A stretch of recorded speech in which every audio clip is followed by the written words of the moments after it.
پڑھے لکھے لوگ بیٹھے ہیں، بات کرنی میں نے ہے مگر ہضم تو آپ نے کرنی ہے، سمجھنی تو آپ نے ہے۔ اللہ رب العزت فرما رہا ہے اے محبوب کے صحابیوں، اگر بعد میں آنے والے تمہارے جیسے مومن بن جائیں، اے ابو بکر عمر، اے عثمان و علی، اے طلحہ زبیر، اے بلال، اے محبوب کے صحابیوں، اگر بعد میں آنے والے تمہارے جیسے مومن بن جائیں نا، اللہ فرماتا ہے تب میں انہیں ہدایت کی گارنٹی دیتا ہوں، میں تب گارنٹی دیتا ہوں کہ وہ ہدایت پا گئے۔ یعنی اس کی ڈیمانڈ ہے اللہ کی، مومن بننا ہے تو صدیق اکبر جیسے بنو، مومن بننا ہے تو فاروق اعظم جیسے بنو، مومن بننا ہے تو عثمان و علی جیسے بنو، صحابیوں جیسے مومن بنو، تو میں تمہیں ہدایت کی گارنٹی دیتا ہوں۔ کسی کے ذہن میں یہ سوال آ سکتا ہے کہ اللہ نے آل کی بات کیوں نہیں کی کہ مومن بننا ہے تو آل جیسے بنو؟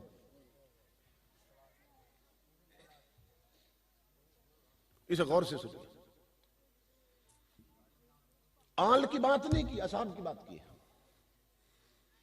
کیوں؟ اس لیے کہ تاجدار کائنات کے ظاہری زمانے میں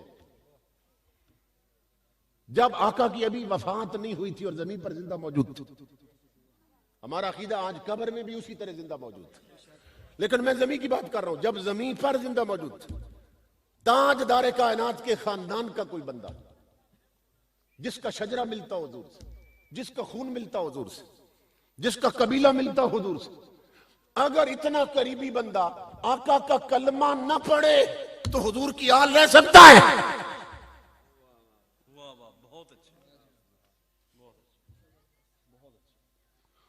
اچھا مجھے یہ بتائیں کہ رشتے میں، آپ اپنے حساب سے بھی بتائیں مجھے، رشتے میں میرا چچا میرے زیادہ قریب لگتا ہے یا اس چچا کا بیٹا میرے زیادہ قریب لگتا ہے؟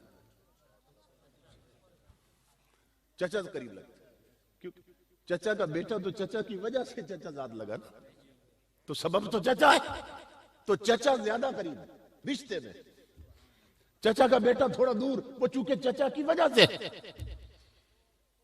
امام الانبیاء کا سگا چچا ہے ابو لہب، سگا چچا جو رشتے میں اتنا قریب، مگر اسے کوئی آل کہتا ہے؟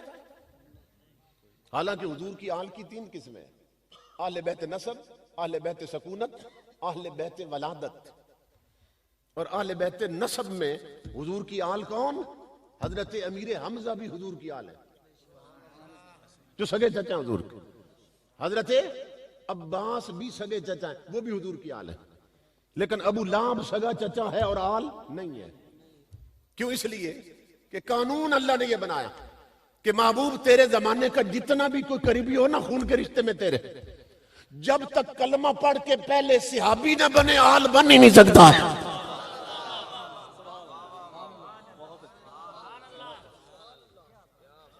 کوئی بات بھلے بڑی ہے، آل رہنے کے لیے بھی صحابی ہونا ضروری ہے، آل بننے کے لیے بھی صحابی ہونا ضروری ہے۔ اس لیے میں عرض کر رہا ہوں اللہ رب العزت نے آل کی بات نہیں کی ہے، تمام صحابہ کو فرمایا اگر بعد میں آنے والے تمہارے جیسے مومن بن جائیں، تو اللہ فرماتا ہے میں گارنٹی دیتا ہوں وہ ہدایت پا گئے۔ تو خدا کے لیے سوچو، جس ابو بکر عمر عثمان و علی اور اصحاب رسول کے پیچھے چلنے والے ہدایت پاتے ہیں، آگے چلنے والے کیا بنے ہوں گے؟ جن کے پیچھے چلنے والا ہدایت پا جائے تو جو آگے چلے وہ کیا بنے ہوں گے؟ وہ حضور نے بتایا وہ کیا ہیں، فرمایا اصحابی کالنجوم، وہ رہنما ہیں، وہ ستارے ہیں، تم نے انہی ستاروں کی روشنی میں پیچھے چل کر منزل پانی ہے۔ اصحاب رسول ستارے ہیں، جس کے پیچھے چلو گے تمہیں ہدایت نصیب ہو جائے گی۔ تو جس اینگل سے بھی اصحاب رسول کو دیکھے نا، وہ پوری امت میں سب سے ممتاز اور اونچے نظر آتے ہیں۔ میری ماں بہنیں بیٹیاں بیٹھی ہیں، اسلام پھیلانے میں، اسلام کی جڑیں مضبوط کرنے میں صرف مرد صحابہ کرام جو تھے انہوں نے قربانیاں نہیں دی ہیں، صرف انہوں نے نہیں دی، عورتوں نے بھی ایسی قربانیاں دی ہیں کہ جس کی مثال نہیں ملتی. تاجدار کائنات کی ایک بوڑھی صحابیہ ہاتھ کانپتے ہیں. ابو جال جو تھا نا، اس نے اس کو کہا کہ نہ تو مزدوری کر سکتی ہے، نہ تو کسی کے گھر میں کوئی کام کر سکتی ہے، تو محمد عربی کا اگر کلمہ چھوڑ دے تو تیری 2 وقت کی روٹی، کپڑا، مکان، اس کی ذمہ داری میں لیتا ہوں. یہ جو ایمان لوٹتے ہیں نا، یہ پہلے اسی طرح لالچ دیتے ہیں. جب دیکھتے ہیں کہ لالچ میں نہیں آیا، پھر دھمکیاں دیتے ہیں. تو پہلے ایمان خریدنا چاہ 2 وقت کی روٹی کا لالچ دے کر، تجھے کپڑے دوں گا، مکان دوں گا، تو اس بڑھاپے میں ہے، تو مزدوری نہیں کر سکتی، جو 4 دن ہے زندگی کے وہ سکون سے گزار، تیرے سارے خرچے میں اٹھاتا ہوں، شرط یہ محمد عربی کا دامن چھوڑ دے، کلمہ چھوڑ دے محمد عربی کا. پتہ ہے اس بوڑھی کا جواب کیا تھا؟ میری ماں بہنوں بیٹیوں، آج ٹی وی نے تمہاری نمازیں چھڑوا دی، آج ٹی وی پر ڈرامے کی قسط نہیں چھوڑتی ہو، تم نماز چھوڑ دیتی ہو. آج کرکٹ میچ نے تمہاری نمازیں چھڑوا دی. آج بوڑھے بوڑھے لوگ وہ تاش کی بازی نہیں چھوڑتے، نماز چھوڑ دیتے. ادھر وہ بوڑھی عورت، اتنا لالچ دیا جا رہا ہے، صرف کلمہ چھوڑ دے، تیری زندگی کے تمام معاملات ذمہ داری میں لیتا ہوں. اس کا جواب یہ تھا، نادان سن، اس وقت میں اگرچہ بوڑھی ہو چکی ہوں، مگر بوڑھوں کا بھی ایمان کبھی بوڑھا نہیں ہوتا ہے. کہا نادان آنکھیں کھول، بڑھاپا میرے جسم پہ آیا، ایمان پہ نہیں آیا ہے. کیونکہ جسم بوڑھے ہوتے ہیں، ایمان بوڑھے نہیں ہوتے. اس نے کہا میں پھر دیکھتا ہوں ایمان ہے کتنا. اس نے کہا ہاتھ کنگن کو آرسی کیا ہے، یہ گھوڑا اور یہ میدان. تاجدار کائنات کی امت کی بہو بیٹیوں، بوڑھی عورت، اس بدبخت نے کیا کیا؟ اس کے بازو اور ٹانگیں رسے سے باندھ کر غلاموں سے کہا ایک اونٹ ادھر کھڑا کرو، ایک ادھر کھڑا کرو، اور یہ رسیاں باندھ دو اونٹوں کے ساتھ. اور اب اسے کہا بوڑھی دیکھ تیرا کیا حشر ہونے والا ہے، ایک اونٹ ادھر دوڑے گا، ایک ادھر دوڑے گا، جب رسیاں کھچیں گی تیرے 2 ٹکڑے ہونے والے. چھوڑ محمد عربی کا کلمہ، زندگی ایک بار ملتی ہے. اللہ کی عزت کی قسم، میری ماں بہنوں بیٹیوں، ایمان یہ ہے، اپنا ایمان بھی تولو اور اس کا ایمان بھی. یہ صحابی ہیں اور صحابیات جنہیں چنا رسول کی سنگت کے لیے خدا نے، کہا زندگی ایک بار ملتی ہے، ابھی تیرے 2 ٹکڑے ہونے والے، کلمہ اور دامن چھوڑ. اس کا جواب یہ تھا، نادان مجھے پچھتاوا یہی ہے کہ زندگی ایک بار ملتی ہے، رب محمد کی قسم اگر 1000 بار بھی ملتی تو مصطفیٰ پہ قربان تھی. اس لیے کہ کلمہ میں نے پڑھنے کے لیے پڑھا، چھوڑنے کے لیے نہیں پڑھا. اس وقت جسم تیرے قبضے میں ہے، اس وقت میرے من پر مصطفیٰ کا راج ہے، میری روح اس وقت بھی مصطفیٰ کے قبضے میں. اس نے آرڈر دیا اور 2 ٹکڑے ہو گئے، لیکن خون کے قطرے بھی مصطفیٰ پر درود پڑھ رہے تھے اور کلمے کا ورد کر رہے تھے. تاجدار کائنات کے غلاموں، ایسی عورتوں نے اسلام کی بنیاد میں اپنا اس طرح کا خون رکھا ہے کہ آج 15ویں صدی ہے، بڑے بڑے جھکڑ چل رہے ہیں، مگر میرے مصطفیٰ کے چراغ آج بھی جل رہے ہیں. کیوں؟ اس لیے کہ بنیاد بڑے مضبوط لوگوں نے رکھی تھی. امام الانبیاء نے ایک جنگ کے لیے چندہ کی اپیل کی کہ ضرورت ہے کافروں کے ایک بڑا لشکر اسے ٹکر لینی، تو چندہ دیا جائے. جس کے پاس کھجوریں ہیں کھجوریں لے آئے، کپڑے ہیں کپڑے لے آئے، تلوار ہے، ڈنڈا ہے، لاٹھی جو بھی ہے وہ پیش کرے. سب لے آئے، ڈھیر سا لگ گیا تھا مسجد نبوی میں. ایک جوان لڑکی ہے جو بیوہ ہو چکی تھی، ایک ہی بیٹا تھا جو ابھی دودھ پی رہا تھا، اس نے نا چادر میں بچے کو لپیٹا ہے، اور جہاں ڈھیر لگا تھا ڈھیر، اس نے بچے کو بھی ڈھیر کے ساتھ رکھ دیا۔ امام الانبیاء نے آواز دی، جانتے تھے کیا ہے مگر دنیا کو بتانا چاہتے، آواز دی، میری بیٹی تو کیا لائی ہے؟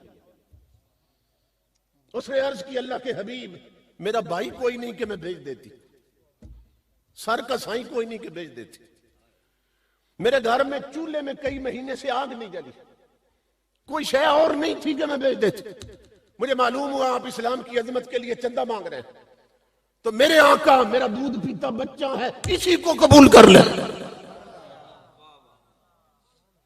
تاجدار کائنات نے فرمایا میری بیٹی، میدان جنگ میں قوت بازو کام آتی ہے کہ اس سے تلوار چلانی ہوتی، یہ تو ابھی کروٹ بھی نہیں بدل سکتا، پاسا بھی نہیں بدل سکتا، اور میدان جنگ میں نیزے پھینکنے ہوتے ہیں، اور یہ تو ابھی اپنا انگوٹھا بھی نہیں چوس سکتا، اتنا چھوٹا بچہ، یہ میدان جنگ میں کام کوئی نہیں کر سکتا، اس کو میری امانت سمجھ کے لے جا، اسے جوان کر، پھر میں لے جاؤں گا اپنے ساتھ، ابھی تو اس کا کوئی کام نہیں ہے، میدان میں کوئی کام نہیں کر سکتا۔ سننا میری ماں بہنوں بیٹیوں، اس بچی نے کیا جواب دی؟ اس نے عرض کی، اللہ کے حبیب، ایک کام میں سوچ کے آئی ہوں، یہ میرا بیٹا کر سکتا ہے، آپ رد نہ کریں کہ آپ سوالی کو رد نہیں کرتے، میرا بیٹا قبول کر لے، میرے جولی میں اور کچھ نہیں ہے، لے جائیں اسے میدان میں، یہ ایک کام کر سکتا ہے۔ امام الانبیاء نے فرمایا، تلوار نہیں چلا سکتا، تیر نہیں چلا سکتا، نیزہ نہیں پکڑ سکتا، یہ کیا کر سکتا ہے؟ یہ گھوڑی پہ بیٹھ نہیں سکتا۔ اس نے عرض کی، اللہ کے حبیب، صرف اتنا کام یہ کر سکتا ہے، آپ اسے اپنے ہاتھوں میں رکھنا، جو تیر آپ کی طرف آئے میرے لال کو آگے کر دے۔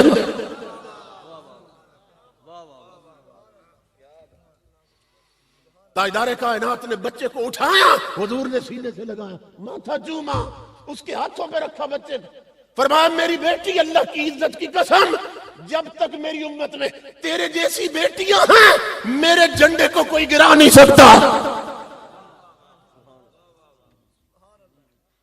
آج پھر میری ماں بہنوں بیٹیوں، اسلام لٹ رہا ہے، آج پھر اسلام کو ایسی بیٹیوں کی ضرورت ہے، آج پھر حضور کے دین کو ایسی ماں کی ضرورت ہے، آج پھر تاجدار کائنات کے مشن کے لیے ہمیں قربانی کی ضرورت ہے۔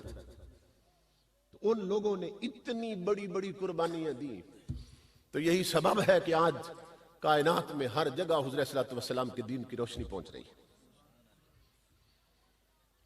ایک جنگ ختم ہو گئی، مسلمان جنگ جیت چکے تھے، پلٹ کے آ رہے تھے، چند ساتھی نا اکٹھے چل رہے تھے، انہیں نہیں معلوم تھا کہ دشمن جو بچ کر بھاگ گئے تھے نا، وہ ہمارے پیچھے لگے، اور موقع کی تلاش میں ہے کہ جہاں بھی ہمیں موقع ملے گا، یہ جو 4-5 بندے نا کم از کم انہیں تو مار دیں گے، کچھ بدلہ تو چکا لیں گے۔ انہیں نہیں معلوم تھا۔ نماز کا وقت ہو گیا،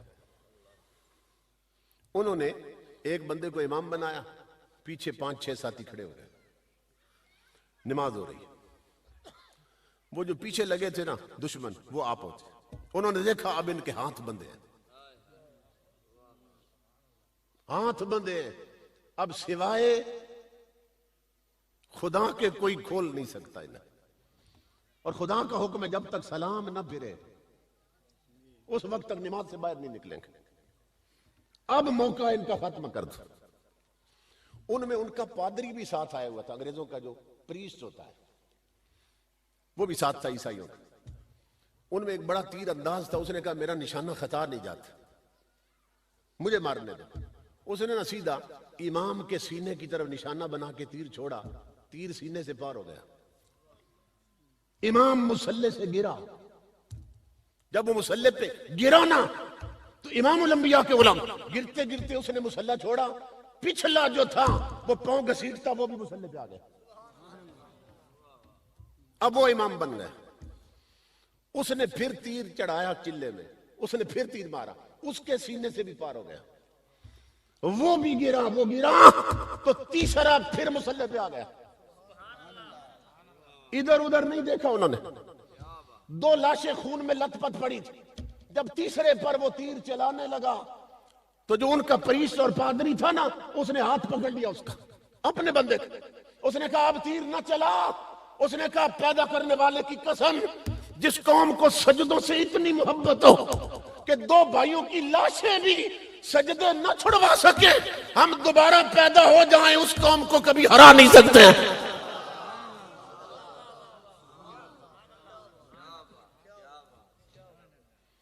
کبھی تمہارے سجدوں کی قوت یہ تھی, کبھی تمہارے سجدوں اور قربانیوں کا منظر یہ تھا کہ دشمن بھی پکار اٹھتا تھا کہ حضور کے ان غلاموں کو کبھی شکست نہیں دی جا سکتی.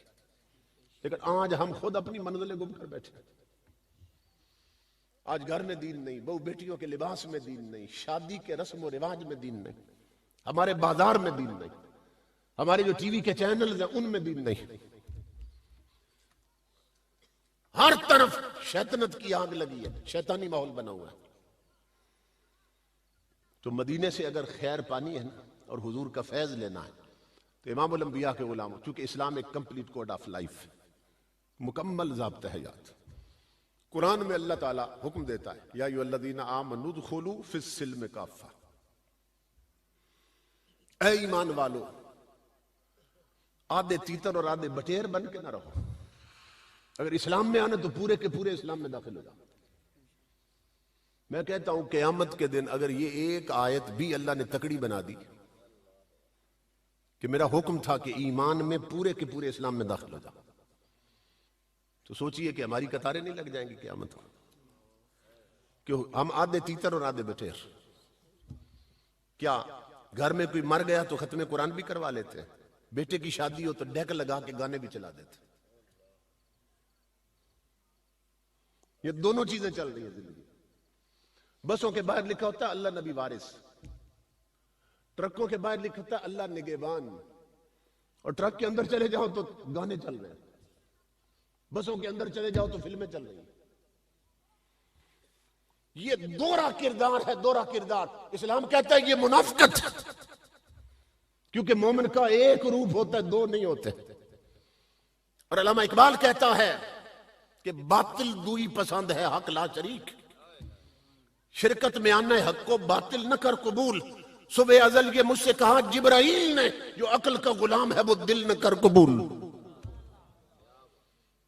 اپنی ساری عقلیں اٹھاؤ اور تاجدار کائنات کے قدموں پہ قربان کر دو.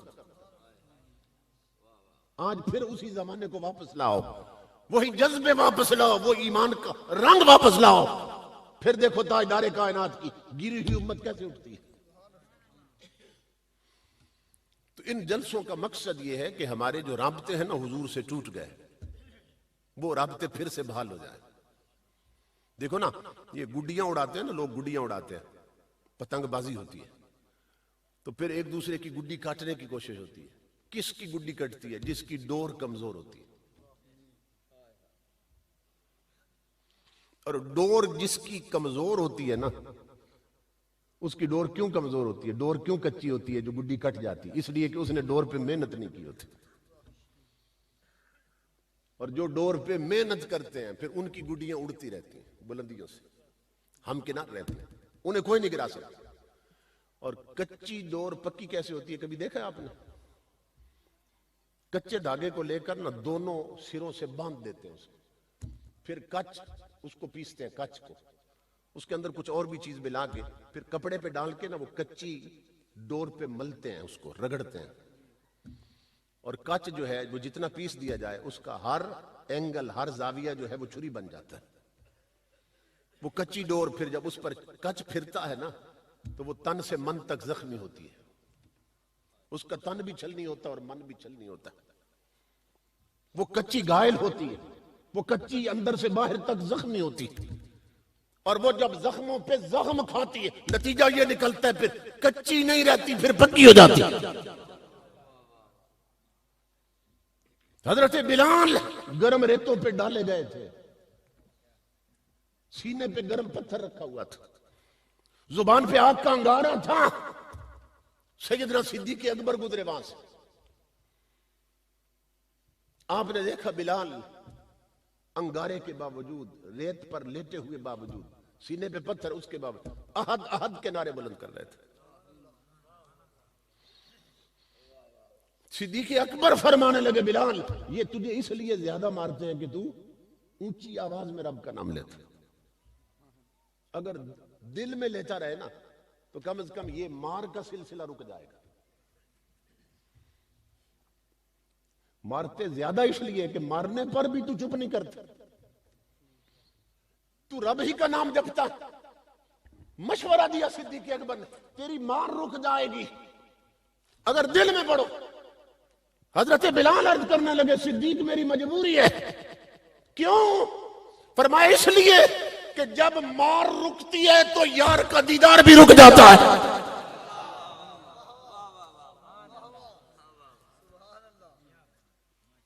ادھر یہ مارتے ہیں، ادھر یار پردے اٹھا کے سامنے ہوتا ہے، اور ان کی مار کا درد جلوہ یار میں گم ہو جاتا ہے، اور اتنی لذت آتی ہے کہ ساری ضربیں بھول جاتا۔ اس کو مولانا روم نے لکھا اور فرماتے ہیں کہ حضرت بلال نے جواب دیا صدیق اکبر کو کہ جب کوئی مٹی کا برتن خریدنے جاتا ہے نا تو پہلے ٹھوک بجا کے دیکھتے ہیں کچا ہے کہ پکا ہے۔ حضرت بلال صدیق اکبر کو جواب دینے لگے ابو بکر میں بھی ہوں مٹی کا پیالہ عشق کے بازار میں۔ یہ مجھے جو مارے پڑ رہی ہیں نا، جو پتھروں پہ لٹایا گیا، میں بھی ہوں مٹی کا پیالہ عشق کے بازار میں، اور آ گیا ہوں میں پسند اس دم نگاہ یار میں۔ چونکہ یار نے پسند کر لیا اس لیے مجھے ٹھوک بجا کے دیکھ رہا ہے کچے کے پکا ہے۔ ہم نے بھی قسم کھائی ہے لٹ جائیں گے مگر یار کا دامن نہیں چھوڑے گا۔ ان جلسوں کا مقصد یہ ہے مدینے سے اپنی ڈوریاں پکی کرو، اپنے رابطے تاجدار کائنات سے پکے کرو۔ مدینے کا فیض آج بھی بٹ رہا ہے۔ امام الانبیاء آج بھی اپنے غلاموں کو نواز رہے۔ اللہ کی عزت کی قسم وہ اپنے غلاموں کے گھر بھی جانتے ہیں، اور ان کا غلام اگر جیل میں ہو تو جیل بھی جانتے ہیں۔ یہ اسی زمانے کا ممتاز قادری، غازی ممتاز قادری، جس نے گستاخ رسول کو قتل کیا تھا۔ پولیس نے پکڑا، ہمارے پنڈی اڈیالہ جیل میں اس کو بھیج دیا۔ 3 سال تک وہ جیل میں رہا، یا تھوڑا زیادہ عرصہ، لیکن ابھی غازی ممتاز حسین قادری کو صرف 3 مہینے ہوئے تھے جیل میں۔ پولیس ملنے نہیں دیتی تھی، ملاقات نہیں کرنے دیتی۔ ہمارے ایک بہت بڑے عالم ہیں، وہ قسم کھاتے ہیں کہ میں نے بڑی اپروچ کے بعد ملا کے نا افسروں سے میں نے کہا میں نے غازی سے ملنا ضرور ہے، ایک بات پوچھنی اس سے۔ میں غازی کے جیل کے کمرے میں چلا گیا، میں نے پوچھا غازی میں بڑی محنت کر کے یہاں پہنچا ہوں، صرف ایک بات پوچھنے آیا ہوں، جس رسول نے پتھر مارنے والوں کو دعائیں دی تھی، کانٹے بچھانے والوں کے اوپر پھول برسائے تھے حضور نے، تو نے تو اس نبی پر جان قربان کر دی اپنے طور پر، تو بتا جیل میں مدینے سے کوئی خیرات آئی ہے؟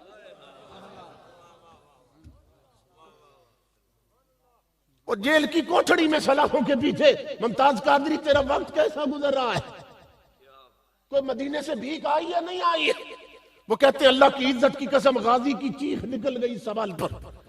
غازی کہنے لگا مولانا کچھ نہ پوچھئے، اللہ کی عزت کی قسم میں جب سے جیل میں آیا ہوں مجھے 12 بار دیدار مصطفیٰ نصیب ہو چکا ہے۔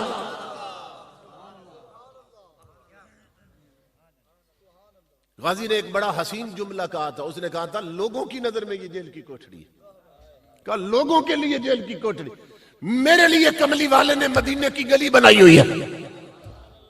اس کوٹھڑی میں 12 بار مجھے دیدار مصطفیٰ نصیب ہو چکا۔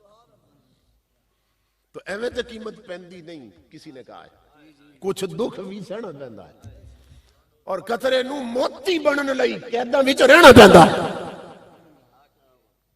قطرہ اگر صدف کی جولی میں نہ چھپا رہے، سمندر کی تہہ میں نہ چلا جائے تو قطرہ کبھی موتی نہیں بنتا، تو قطرے نو موتی بنن لئی قیداں وچ رہنا پیندا ہے۔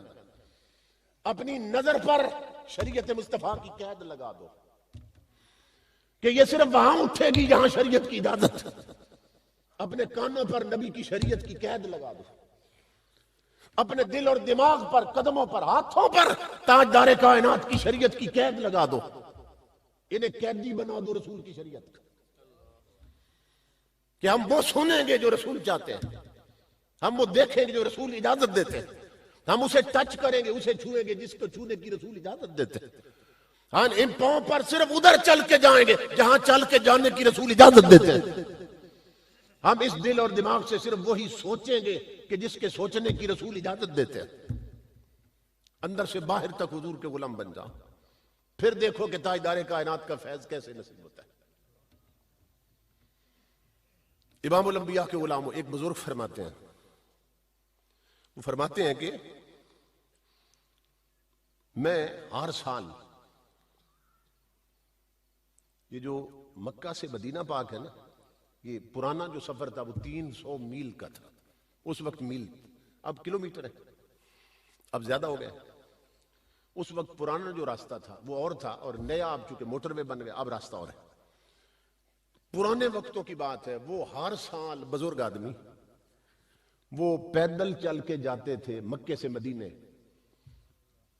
صرف حضور کی جالیوں پہ کھڑے ہو کر نا عرض کرتے، آقا میں صرف سلامی دینے آیا ہوں، اور واپس چلے جاتے، حضور کو سلام کہہ کر واپس چلے جاتے، میں آیا ہی صرف آپ کے لیے ہوں۔ ہر سال آتے رہے، 50-60 سال گزر گئے، ظاہر ہے عمر بھی تو ڈلتی رہی، 7 سال بڑھاپا بھی آ گیا، ایک سال بہت کوشش کی مگر 4 قدم بھی نہ چل سکے، بڑھاپے نے دبوچ لیا، اب کیسے جائیں مدینے سلام پیش کریں؟ اپنے گھر میں کونے میں بیٹھ کے رو رہے تھے، میرے آقا جب تک جسم میں قوت تھی میں مدینے آتا رہا سلام پیش کرنے، اب جسم میں طاقت نہیں رہی، کمزوری ہو گئی، بڑھاپا آ گیا، اس لیے میرے آقا اس دفعہ میں نہیں آ سکوں گا۔ امام الانبیاء کے علماء محدثین نے لکھا ہے، وہ بزرگ رو رہے تھے تو محسوس کیا کہ کسی نے نہ کاندھے پہ ہاتھ رکھا ہے، ہاتھ کیا رکھا کہ روح تک خوشبو پھیل گئی، جب پلٹ کے دیکھا تو محمد عربی تشریف لائے ہوئے تھے، جب تک تو آ سکتا تھا تو آتا رہا، اب وعدہ کرتے جب تک تو نہیں آ سکے گا اب ہم آیا کریں گے، کیونکہ جو ہم سے نبھاتا ہے ہم اس سے نبھاتے ہیں، جو ہمارے ساتھ چلتا ہے ہم اس کے ساتھ چلتے ہیں، حضور فرماتے ہیں جو ہمارا بنتا ہے ہم اس کے بن کے رہتے ہیں، جو خوشیوں میں ہمیں نہ بھولے اس پر دکھ آئے تو ہم اسے نہیں بھولتے ہیں، حضور فرماتے ہیں ان سے بڑا لجپال کوئی نہیں۔ اس لیے میرے آقا کے غلاموں، میری ماں بہنوں بیٹیوں، اپنے آپ کو حضور کے در پہ گرا دو، گھروں کے مصلے ویران پڑے ہیں، قرآن الماریوں میں بند پڑے، ٹی وی سامنے میز پہ سجا رکھے، جہاں گانے چلتے ہیں، جہاں فلمیں چلتی وہ سامنے سجایا ہوا ہے، جس نے مدینے کی رحمتیں بھی گھر کھینچ لانی ہے اس کو چھپا کے رکھا ہے قرآن کو، جس کی تلاوت عرش الہی سے رحمتیں کھینچ لاتی ہے اس کو چھپا کے رکھا ہے گھر میں، اس کا پڑھنے والی کوئی نہیں رہا۔ کس طرح حضور خوش ہو؟ تو ان جلسوں کا مقصد یہ ہے اپنے ٹوٹے ہوئے رابطے حضور سے بحال کرو، جیسے اصحاب رسول نے کر رکھے تھے۔ اللہ رب العزت نے جبریل کو بھیج کر، تاجدار کائنات کے بعد صحابی ایسے ہیں، جبریل کو بھیجا میرے محبوب کو کہہ دے کہ محبوب فرما اپنے صحابی کو کہ تیرے نام رب کا سلام آیا، اپنے رب سے ایسے رشتے جوڑو کہ گھر میں خیرات مدینے کی بٹن لگ جائے اور عرش الہی سے رحمتیں اترے اور گھر میں پہنچا۔ 4 دن کی زندگی ہے، قبرستان بڑھتے جا رہے ہیں، لوگ کہتے ہیں کہ ہمارے گاؤں کی آبادی بڑھ گئی، میں کہتا ہوں ادھر دیکھتا ہے نا ذرا قبرستان بھی دیکھ، آبادی بڑھی ہے تو قبرستان چھوٹا ہوا ہے، قبرستان بھی تو بڑا ہو گیا، تو یہاں سے اٹھا کر وہاں رکھ دیے جاؤ گے، قبر کے چوکھٹے خالی ہیں ان کو مت بھولو، نہ جانے کون سی تصویر کب لگا دیں گے۔ یہ فوٹو بنواتے ہیں نا لوگ تو پھر بازار سے فریم خریدتے ہیں، جتنے سائز کی تصویر ہوتی اسی سائز کا فریم، تو ہماری قبروں کے فریم بن چکے ہیں ہمارے لیے، لیکن ہم غفلت میں پڑے۔ 5 وقت کے نمازی بن جاؤ، تلاوت قرآن کے عادی بن جاؤ، ہر وقت وضو میں رہا کرو، ہر وقت وضو میں رہا کرو، کلمے کا ورد کرو، حضور پہ درود پڑھو، پھر دیکھو کھلی آنکھوں سے کہ مدینے سے کس طرح خیرات آتی، اللہ کی رحمتیں شامل حال ہوتی۔ تو میں اپنے بھائیوں کا شکر گزار ہوں اور میں حیران ہوں، ماشاءاللہ آپ نے اس گاؤں میں رہ کر اتنی بڑی کانفرنس کر لی اور اتنے لوگ اور مائیں بہنیں بیٹیاں آئیں کہ اس طرح لگتا ہے میں لیاقت باغ میں خطاب کر رہا ہوں. اتنا بڑا اجتماع نظر آ رہا ہے. اللہ قدم قدم پہ سب کو دو جہان کی خوشیاں اور برکتیں نصیب فرمائے اور میزبانوں کی اس محنت کو قبول کرے. اور یہ جو جذبہ ہے دین کی خدمت کا اور جلسے حضرت کی سرپرستی میں جو ہو رہے ہیں، اللہ رب العزت یہ آپ کی نسلوں میں جاری و ساری رکھے. وما علینا الا البلاغ.